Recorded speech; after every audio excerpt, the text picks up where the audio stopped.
عوام صاحب غلام حسین عوام فرام 92 نیوز. میرا کوشچن یہ ہے کہ آج کل بہت زیادہ میڈیا پہ بھی سوشل میڈیا پہ لوگ یہ تقاضا کر رہے ہیں کہ وابڈا کے اگر 3 لاکھ ملازمین ہیں تو وہ فری یونٹ استعمال کرتے ہیں, تنخواہ بھی لیتے ہیں. تو کیا ایسا کوئی کرائٹیریا بنا سکتے ہیں کہ سرکاری ملازمین چاہے وہ ججز ہوں چاہے کوئی ایم پیز ہوں اور یہ وابڈا والے, یہ اگر ان کو ختم کر دیا جائے تو ایک اسٹیٹ کے اوپر برڈن کم ہو جائے. اور دوسرا چھوٹا سا یہ سوال ہے, کیا نواز شریف سے شہباز شریف صاحب کی ملاقات ہوئی؟ میری خبر چل رہی ہے.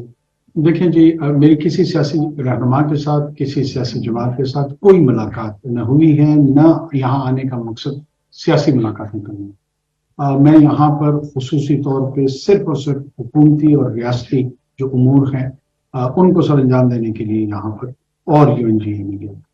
باقی جہاں تک اس کا تعلق ہے بلز کا, اس کو مانیٹائز کرنا, ڈسکورس کو پرائیویٹائز کرنا, یہ پورا پلان ہمارا انشاءاللہ موجود ہے اور بہت جلد اس کے ریزلٹس بھی آپ کو دکھائی دیں گے. آلریڈی ہم کام کریں. سر سنن سے میرا نام مشتاق علی شاہ ہے. یہ بتائیں کہ جو آپ کا نگران سیٹر ہے اس کے وزیر اعظم ہے, تو اس وقت آپ کی حکومت کو کون کون سے بڑے چیلنجز ہیں جن کا آپ کو سامنا کرنا پڑ رہا ہے؟ اکنامک اس کے علاوہ ہمارا کوئی چیلنج نہیں. اس سے نمٹنے کے لیے کوئی ہے؟ دیکھیں جی, ایس آئی ایف سی ایک آنسر ہے جس کے لیے ہمارے پاس لیجسلیٹو بیکنگ موجود ہے. پرائیویٹائزیشن ہمارے ایجنڈا پہ ہے.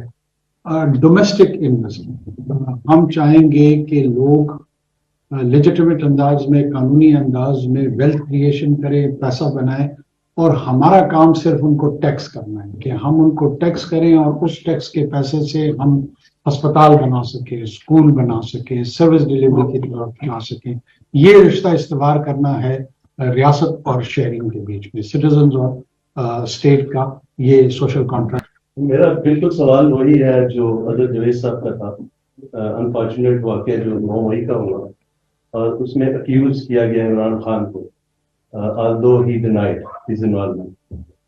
لیکن اگر وہ عدالتوں سے ان کو سزا ہو جاتی ہے تو آپ کیا پرسائزلی آپ بتائیے کہ ان کو سزا ملنی چاہیے being a prime minister of Pakistan? دیکھیں, میں سمجھتا ہوں کہ اگر وہ واقعات میں میرا ہاتھ ہو اور میرے اوپر عدالتیں ثابت کیے نہیں تو انوار اللہ کاغڑ کو بھی سزا ہونی چاہیے. تو اگر مجھے اپنی سزا کا میں حمایت یافتہ ہوں تو کسی اور صاحب کے لیے کیوں نہیں ہوں, اب وہ کوئی بھی.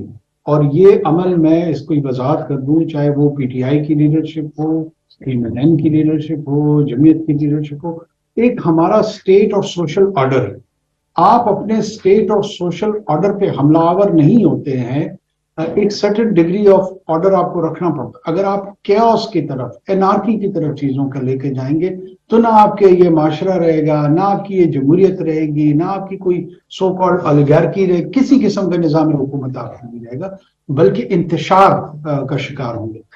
انتشار کسی بھی نارمل سوسائٹی یا ریاست کے لیے جو ہے نا ریکوائرڈ گول نہیں ہے, یا رزلٹ کے طور پہ وہ اس کو نہیں دیتا.